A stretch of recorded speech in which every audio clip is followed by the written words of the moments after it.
लग्नानंतर होईलच प्रेम मालिकेच्या आजच्या भागामध्ये आपण पाहत आहोत. आता इथे काव्या आणि पार्थ हे दोघेही जण बाहेर डायनिंग टेबलवरती बसून बोलत असतात आणि पार्थ म्हणत असतो, त्या दिवशी आपण त्या चहावाल्याचे जे बाईट्स जमा केलेले आहेत ना, त्याचा फोन आला होता. काव्या म्हणत असते, काय झालं? त्याचा फोन आला होता तर तो काय म्हणत होता?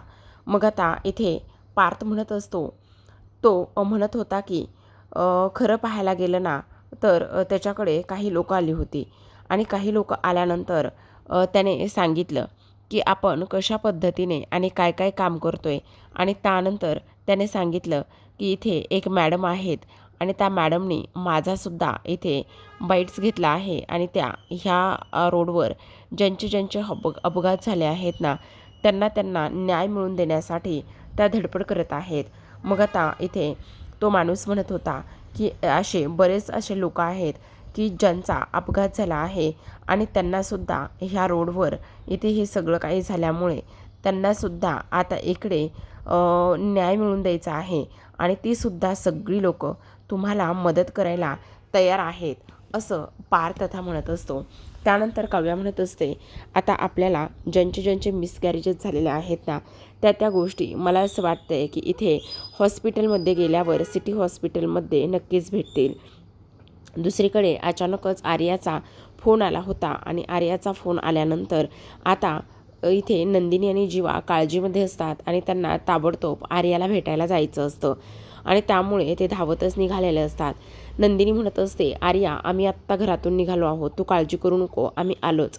इकडे आता काव्या म्हणत असते, खरं तर आपल्याला ह्या सगळ्या गोष्टीची माहिती आणि हे सगळं काही जे आहे ना, ते इथे आर्याकडून नक्कीच भेटेल, कारण आर्या सिटी हॉस्पिटलमध्येच आहे ना. मग तिला फोन करते. जेव्हा ती आर्याला फोन करत असते तेव्हा आर्याचा फोन जो आहे ना, तो कंटिन्यू इथे बिझी येत असतो आणि बिझी आल्यामुळे आता काव्या म्हणत असते, ही नेमकी कोणाशी बोलते? मग आता पार्थ म्हणत असतो, असू द्या ना काव्या, एवढं काय होणार आहे? त्यापेक्षा आपण सरळ सरळ तिथे आर्यालाच भेटायला जाऊया ना सिटी हॉस्पिटलमध्ये. काव्या म्हणत असते, बरं ठीक आहे, पण अगोदर ना मला असं वाटतं आहे की इथे त्या शेटेला भेटायला गेलं पाहिजे आणि मी तर ऐकलं आहे की तो खूपच जास्त डांबरीस माणूस आहे. असं बोलत असताना जीवानंदिनी येत असतात आणि तेवढ्यातच आता ह्यांचं बोलणं आहे त्या ठिकाणी जाग्यावरच थांबलेलं असतं. इथे मात्र दुसरीकडे आपण पाहतो, नंदिनी म्हणत असते, आम्ही ना जरा बाहेर चाललो आहोत, थोडंसं काम आहे, लवकर जाऊन येतो. पण तुमचं काय चाललेलं आहे?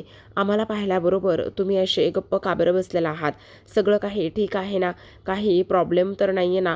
असं नंदिनी आता इथे विचारत असते आणि तेव्हा काव्या म्हणत असते, नाही नाही, काही एक प्रॉब्लेम वगैरे काहीच नाही आहे, पण आज मला माझ्या नंदिनीताईचे स्पेशल असे आशीर्वाद मिळणार आहेत का? तेव्हा नंदिनी म्हणत असते, कशामुळे माझे आशीर्वाद पाहिजे तुला? काव्या म्हणत असते, त्याचं काय आहे ना, मी एक खूप मोठं काम करते. काय करतेस? त्याच वेळेला आता इथे पार्थ म्हणत असतो, काय नाही हो, अभ्यास सोडून हे आणि काय करणार आहेत?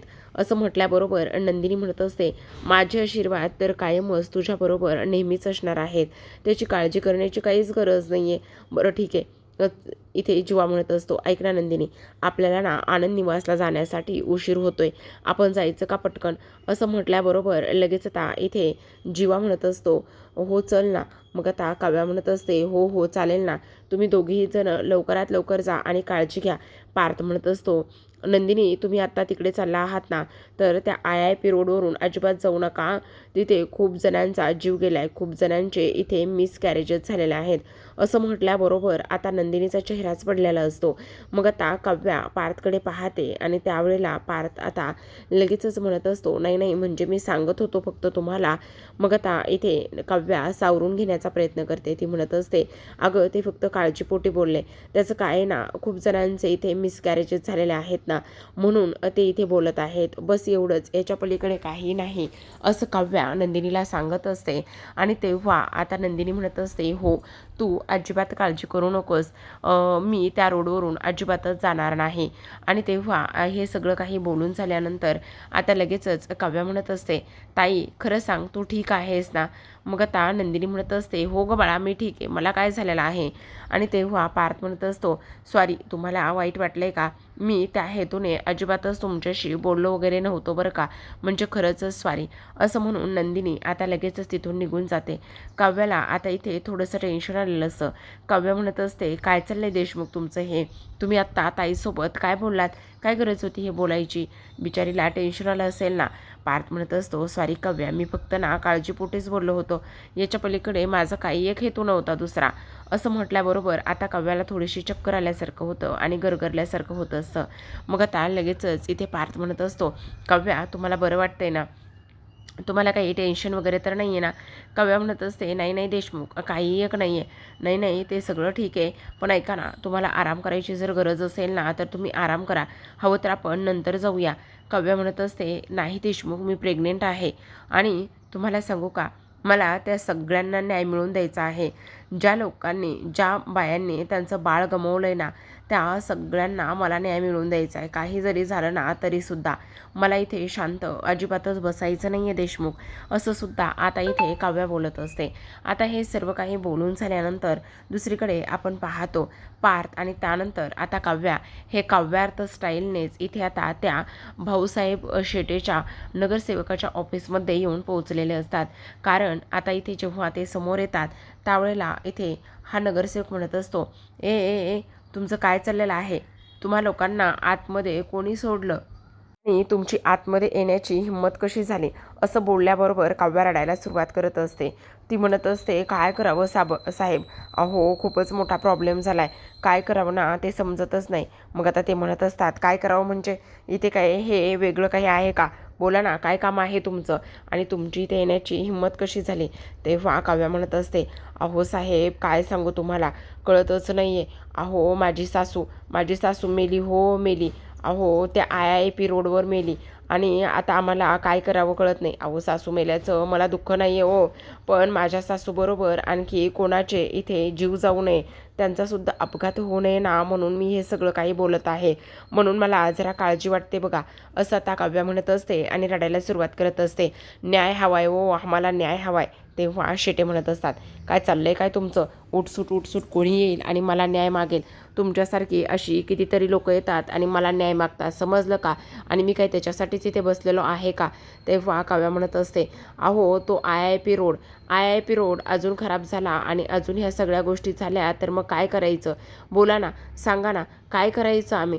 आणि त्यावर आता इकडे न्याय द्या, आम्हाला न्याय द्या, आमची नुकसान भरपाई द्या, असं काव्या बोलत असते. तेव्हा हा म्हणत असतो की अजिबात तुम्हाला नुकसान भरपाई वगैरे ह्या सगळ्या गोष्टी अजिबातच काही मिळणार नाही, समजलं? आत्ताच्या आत्ता इथून चालतं व्हायचं, कोणी येणार उठसूट आणि न्याय भरपाई आणि हे सगळं काही मागणार, ह्या सगळ्या गोष्टींचा काय संबंध आहे म्हणतो मी? असं बोलल्याबरोबर आता मात्र काव्या म्हणत असते, अहो असं काय करताय साहेब? आमच्यासारख्या गोरगरिबांनी जर तुम्ही जर आमच्यासारख्या गोरगरिबांना न्याय वगैरे दिला नाही तर आमच्यासारख्या लोकांनी कुठे आणि कसं जायचं, काय करायचं सांगा बरं? त्यावर लगेच आता शेटे म्हणत असतात, आत्ताच्या आत्ता चालतं व्हायचा, नाही तर धक्के मारून इथून बाहेर काढेल. असं म्हटल्याबरोबर आपण पाहतो की आता लगेचच इथे पार्थ जो आहे ना तो त्याचा मूळ रूपात येतो आणि त्यानंतर काव्यासुद्धा आता इकडे तिच्या मूळ रूपामध्ये ती आलेली असते आणि तिच्या मूळ रूपामध्ये आल्यानंतर ती म्हणत असते, बाद झालं, खूप झालं, मी काव्या देशमुख आहे आणि हे पार्थ देशमुख आहेत. मी काव्या भावी IAS आणि त्यानंतर हे आर्किटेक्ट पार्थ देशमुख आहेत. असं बोलल्याबरोबर आता लगेचच इथे तो शेटे म्हणत असतो, अच्छा मग आता तुम्ही ह्या सगळ्या आहात तर मग मी आता काय करायचं आहे? तुमचं काही औक्षण करू का? तुमची काही आरती करू का? सांगा ना, बोला काय करणार आहे? मग आता काव्या म्हणत असते, मी तर इथे एक सर्वसामान्य नागरिक म्हणून इथे ह्या सगळ्या काही गोष्टी आणि ते सगळं मी तुम्हाला मागणारच आहे. पण एक महत्त्वाची गोष्ट म्हणजे तुम्ही आत्ता ज्या पद्धतीने वागलात ना, त्या पद्धतीमुळे इथे मी तुमच्यासोबत काय करेल आणि काय नाही ह्याचा जरा विचार करून घ्या तुम्ही, असं सुद्धा काव्या बोलत असते. उद्या मी IAS झाल्याच्यानंतर तुमची मात्र चांगलीच नांगी ठेचल्याशिवाय मी राहणार नाही, ही सुद्धा गोष्ट तुम्ही व्यवस्थित लक्षात ठेवायची, येते का तुमच्या ध्यानात? असं बोलल्याबरोबर आता मात्र इथे काव्याला राग आलेला असतो आणि काव्या म्हणत असते, आता ह्या मोबाईलमध्ये तुमच्या विरोधात सगळे पुरावे आहेत, असं म्हणून आता ती लगेचच पोलीस स्टेशनकडे जायला निघते. दुसरीकडे आपण पाहतो जीवा आणि नंदिनी हे धावतच आता हॉस्पिटलमध्ये आलेले असतात आणि धावतच हॉस्पिटलमध्ये आल्यानंतर इथे आता आर्याला म्हणत असतात, काय झालं आर्या, तू ठीक तर आहेस ना, तुला काही झालेलं तर नाही आहे ना, किती घाबरलो आम्ही, बोल ना काय झालेलं आहे. तेव्हा आता आर्याने मस्करी केलेली असते आणि तेव्हा ती म्हणत असते, अरे अरे अरे हो हो हो, जरा जरा तरी दमाने घ्या, मी अगदी ओके आहे, मला काहीही झालेलं नाही आहे. मग आता इकडे नंदिनी चिडते आणि म्हणत असते, काय तू ओके आहेस, तुला काहीही झालेलं नाही आहे आणि तू अशा पद्धतीने हे सगळं काही बोलत आहेस, तुझी हिंमत कशी झाली हे सगळं काही अशा पद्धतीने वगैरे बोलण्याची, तू समजतेस काय स्वतःला, आणि आम्ही किती काळजीमध्ये होतो की तुला काहीतरी झालं असेल म्हणून, आणि तू आत्ता म्हणतेस की इथे काही झालेलं नाही आहे म्हणून. तेव्हा ती म्हणत असते, खरं तर मी तुम्हाला इथे ना चायनीज पिस्ता आणि पिझ्झा ऑर्डर केला आहे, ते खाण्यासाठी मी इथे तुम्हाला बोलवलं आहे. असं म्हटल्याबरोबर आता मात्र इथे नंदिनी फार चिडते आणि म्हणत असते, तुला ही सगळी मस्करी वाटते का. तेव्हा आर्या म्हणत असते, जेव्हापासून माझा मुलगा आणि माझा नवरा माझ्या आयुष्यातून निघून गेले आहेत ना, तेव्हापासून ही सगळी मस्करीच आणि मस्करीच्याच भरवशावर आणि मस्करीच्या जीवावर मी जगत आहे, असं सुद्धा आता इकडे ती बोलत असते. आणि तेव्हा हे सगळं काही बोलल्यानंतर आपण पाहतो की नंदिनी आता लगेचच तिला स्वारी म्हणायला लागते आणि स्वारी म्हणत असताना ती म्हणत असते, खरंच स्वारी आर्या, हे बघ माझा म्हणण्याचा उद्देश अगदी तसा नव्हता, मला तुला अजिबातच दुखवायचं नव्हतं, पण तुला सांगू का, हे बघ आता तू अशा पद्धतीने आम्हाला फोन केलास आणि अशा पद्धतीने फोन केल्यानंतर ना मला टेन्शन हे येणारच ना, आणि म्हणून मी तुझ्यासोबत थोडंसं ओव्हर ॲक्टिंगमध्ये बोलले, प्लीज मला माफ कर ना. आणि तेव्हा ती म्हणत असते, नाही गं इट्स ओके, त्याचं मला एवढं काही नाही वाटत आहे, माझं आयुष्य तसंही पाहायला गेलं तर मस्करीसारखंच झालं आहे ना. मग आता इकडे जीवा मात्र म्हणत असतो, खरं तर तिच्या वतीने मी तुला सॉरी म्हणतो, खरंच तिला माफ कर. मग आता आर्या मात्र म्हणत असते, आज तिच्या वतीने सॉरी म्हणतोस, उद्या तिच्या वतीने तू मला आय लव्ह यू सुद्धा म्हणणार आहेस का. असं म्हटल्याबरोबर नंदिनीला खूपच मोठा धक्का बसतो की अशी का बोलते म्हणून. आता दोघांचेही चेहरे गंभीर झालेले असतात आणि दोघांचे चेहरे गंभीर झाल्यानंतर लगेचच आता इथे आर्या म्हणत असते, अरे चिल यार, मी मस्करी करते तुमची आणि तुम्ही तर फारच जास्त गंभीर होताय, काय काय चाललंय काय तुमचं, एवढं गंभीर वगैरे होण्याची काही गरज नाही आहे, शांत बसा जरा. असं म्हटल्याबरोबर आता लगेचच ते दोघेही जण थोडेसे नॉर्मल होतात आणि त्यानंतर ती म्हणत असते, मी तुम्हाला हा पास्ता आणि त्याचबरोबर पिझ्झा हे सगळं काही खाण्यासाठी बोलवलं आहे, पण हा लास्ट दिवस असणार आहे, असं सुद्धा आता इकडे ती लोक स्पष्टपणे बोलत असतात. हे सगळं काही बोलल्यानंतर आपण लगेचच पाहतो की आता इथे पोलीस स्टेशनमध्ये काव्या आणि त्याचबरोबर पार्थ हे दोघेही जण पोहोचलेले असतात. येता येताना काव्या आणि पार्थबरोबर एक सीन घडलेला असतो, कारण इथे ना दोन व्यक्ती रस्त्यावर खूप जास्त भांडत असतात आणि त्यांचं भांडण सोडवण्यासाठी पार्थ गेलेला असतो आणि काव्यासुद्धा त्याच्या पाठी गेलेली असते, म्हणून त्यांची चर्चा सुरू असते. पार्थ म्हणत असतो, तुम्हाला काही गरज नव्हती उतरून येण्याची. मग आता काव्या म्हणत असते, असं कसं देशमुख यायची गरज नव्हते, तुमच्या गोष्टी लक्षात येत आहेत का. हे बघा, काही जरी झालं ना तरीसुद्धा माझ्या नवऱ्याला इथे कोणी काही बोललेलं मला सहन होणार नाही, असं काव्या स्पष्टपणे बोलत असते. तेवढ्यातच आता पोलीस आलेले असतात आणि पोलीस आल्याबरोबर इथे आता ते म्हणत असतात, वा वा वा भावी IAS काव्या, शेवटी तुम्ही इथेपर्यंत पुन्हा आलातच. मग त्या काव्या म्हणत असते, हो. पार्थ म्हणत असतो, मग पार्थला सुद्धा ते टॉन्ट मारत असतात.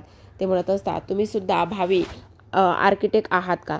तेव्हा पार्थ म्हणत असतो, नाही, मी इथे गोल्ड मेडलिस्ट आणि त्याचबरोबर इथे कितीतरी ट्रॉफ्या आणि प्रत्येक वर्षीचा मला इथे अवॉर्डसुद्धा मिळालेला आहे, टॉप आर्किटेक्टपैकी एक म्हणून. असं म्हटल्याबरोबर आता लगेचच इथे ते म्हणत असतात, बरं ठीक आहे, तुम्ही इथे आज कशासाठी आणि का आलेला आहात. असं बोलल्याबरोबर आता लगेचच इथे आपण पाहतो पार्थ म्हणत असतो, त्याचं काय झालं ना, IAS रोडबद्दल आम्ही त्या भाऊ शेटेंचं मत आणि त्या सगळ्या गोष्टी बऱ्याचदा ऐकल्या होत्या आणि म्हणूनच आम्ही त्याच्या संदर्भामध्ये काही बाईट्स इथे मिळवायला गेलो होतो. जेव्हा आम्ही तिथे गेलो ना त्यावेळेला आम्हाला तो खूप उद्धटपणे आमच्यासोबत वागला, खूप उद्धटपणे आमच्यासोबत तो बोलत होता.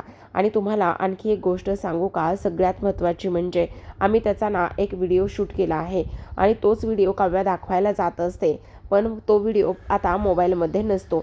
मग आता तेवढ्यातच आता इथे शेटेंचा काव्याला फोन आलेला असतो आणि शेटेंचा काव्याला फोन आल्यानंतर इथे ते काव्याला म्हणत असतात, काय झालं भावी IAS काव्या देशमुख, तुमच्या मोबाईलमधून तो व्हिडिओ गायब झालाय वाटतं, बरोबर की नाही?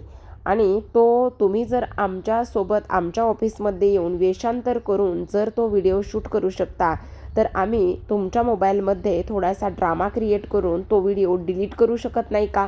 तसंच आम्ही तो व्हिडिओ डिलीट केला आहे असं म्हटल्याबरोबर आता मात्र इथे काव्याला खूप मोठा धक्का बसतो आणि तो मोबाईल शोधत असताना आता इथे काव्या सोबत जाते आणि समोर गेल्यानंतर म्हणत असते, तो व्हिडिओ मोबाईलमध्ये नाही आहे, कारण शेटेंच्या माणसांनी तो व्हिडिओ डिलीट केला आहे असं म्हटल्याबरोबर पार्थला राग येतो आणि त्यावेळेला राग आल्यानंतर पोलीस म्हणत असतात, मी काय म्हणतोय तुमच्या गोष्टी लक्षात येत आहेत का? हे बघा, उगाचच तुम्ही तुमची प्रेग्नेन्सी आणि ते सगळं एन्जॉय करा, नाही त्या लोकांच्या मागे अजिबातच तुम्ही लागू नका. काय गरज आहे म्हणतो मी हे सगळं काही करण्याची? अहो, तुम्ही प्रेग्नेंट आहात, त्या सगळ्या प्रेग्नेन्सीचं इथे व्यवस्थित बघा ना. मग आता पार्थ म्हणत असतो, तुमच्या गोष्ट लक्षात येते का भाऊ? हे बघा साहेब, त्या शेटेने इथे स्वतः तो व्हिडिओ डिलीट केला आहे आणि त्यानंतर इथे त्यांना ते सगळं आठवतं. रस्त्यावर मुद्दाम भांडणं घडून आणली.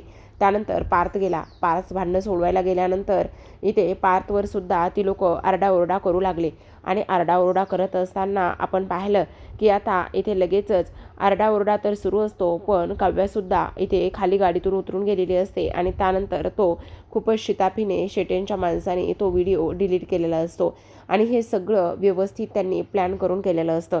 आणि त्यानंतर काव्या म्हणत असते, ह्या सगळं पद्धतीने झालं आहे देशमुख, जेव्हा मी तुमच्याकडे आली ना त्यावेळेस मोबाईल गाडीतच होता, गाडीची काच खाली होती आणि त्यानंतर ते लोक आली आणि त्यानंतर त्यांनी तो जो व्हिडिओ आहे ना तो डिलीट केला असं बोलल्याबरोबर आता मात्र पार्थचा इथे तोल जातो. तो पोलिसावर खूप जास्त आरडाओरडा करून बोलत असतो. तो म्हणत असतो, तुम्ही सुद्धा विकले गेलेला आहात, तुम्हाला सुद्धा सोडणार नाही आम्ही, कळलं का? आता मात्र इकडे पार्थ म्हणत असतो, आता जर सरळ बोट घालून तूप निघत नसेल ना, तर तो अख्खा तुपाचा डबा जो असतो ना तो गरम करण्याची सुद्धा ताकद आमच्यामध्ये आहे आणि ते सुद्धा आता आम्ही लवकरच करणार, असं आता इथे ते बोलत असतात. आणि त्यानंतर इथे पोलिसांना मात्र चांगलाच धडा इथे आणि त्याचबरोबर चांगलाच काहीतरी असं सुनावून ते गेलेले असतात. काव्या म्हणत असते, आता तुम्ही बघालच आम्ही काय करतोय. तर आता इकडे दुसऱ्या बाजूला आपण पाहतो, जेव्हा काव्या आणि त्याचबरोबर पार्थ हे दोघेही जण तिथून निघून जातात तेव्हा मात्र लगेच आता ह्या पोलिसांनी त्या शेटेला फोन केलेला असतो. हा पोलीससुद्धा शेटेचाच माणूस. फोन केल्यानंतर आता ते म्हणत असतात, गेले ते दोघंजणं निघून गेले. मोबाईलमधील जो काही व्हिडिओ आहे तो व्हिडिओ दाखवण्याचा प्रयत्न करत होते, पण व्हिडिओ मात्र तुम्ही डिलीट केला. आणि त्यानंतर इथे असं म्हणत होते की अख्ख्या तुपाचा डब्बा जो आहे ना तोच गरम करावा लागणार आहे, असं सुद्धा आता इथे ते बोलत होते. पण आता मात्र इथे त्यांचा चांगलाच माज इथे मी उतरवलेला आहे, तुम्हाला काळजी वगैरे करण्याची काहीही गरज नाही, असं सुद्धा आता इकडे तो पोलीस सांगत असतो. दुसरीकडे आपण पाहतो काव्या आणि त्याचबरोबर पार्थ हे दोघेही जण आता बाहेर येऊन बोलत असतात. तेव्हा काव्या म्हणत असते, देशमुख, पण मला एक गोष्ट समजली नाही, त्या मोबाईलमधला जो व्हिडिओ आहे तो करप्ट कसा काय झाला आणि त्याचबरोबर आता पुन्हा तो व्हिडिओ आणि त्या सगळ्या गोष्टी कशा मिळवायच्या ना तेच मला समजत नाही, असं सुद्धा आता इथे काव्या बोलत असते.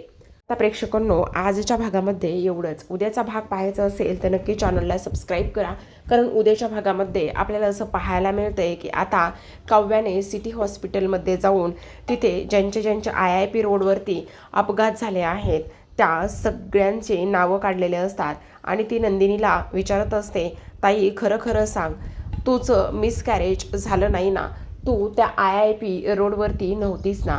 तेव्हा मात्र इथे आता लगेचच काव्या तिचा हात जो पोटावर ठेवलेला असतो तो हात पोटावरचा बाजूला काढते आणि लगेचच काव्याच्या डोक्यावर हात ठेवून नंदिनी म्हणत असते, नाही काव्या, माझं त्या IIP रोडवरती मिसकॅरेज वगैरे काहीही झालेलं नाही, असं सांगितल्यानंतर नंदिनी आता इकडे विचारात पडलेली असते. पण जेव्हा काव्या आणि त्याचबरोबर पार्थ हे लोक घरी येतात आणि घरी आल्याच्या नंतर आता डिस्कस सुरू असतं. काव्या म्हणत असते, मला असं का वाटतंय की ताईने ना माझा हात तिच्या पोटावर ठेवू दिला नाही आणि तो बाजूला काढला. मला असं का वाटतंय की ताईचं इथे मिसकॅरेज झालेलं असावं म्हणून. आणि त्यानंतर महत्त्वाची गोष्ट म्हणजे की इथे नंदिनी म्हणत असते, आता काव्याला माझ्यावर संशय आलाय आणि जर काव्याला संशय आलाय तर ती त्या सत्यापर्यंत पोहोचण्याचा नक्कीच प्रयत्न करेल. काही करून हे सत्य आपल्याला लपवावंच लागणार आहे असं नंदिनी बोलत असते. तर आता प्रेक्षकांनो, काव्याला इथे सरोगेट मदरची प्रोसेस करण्या अगोदरच नंदिनीचं सत्य समजेल का, पाहूयात उद्याच्या भागात. तोपर्यंत धन्यवाद.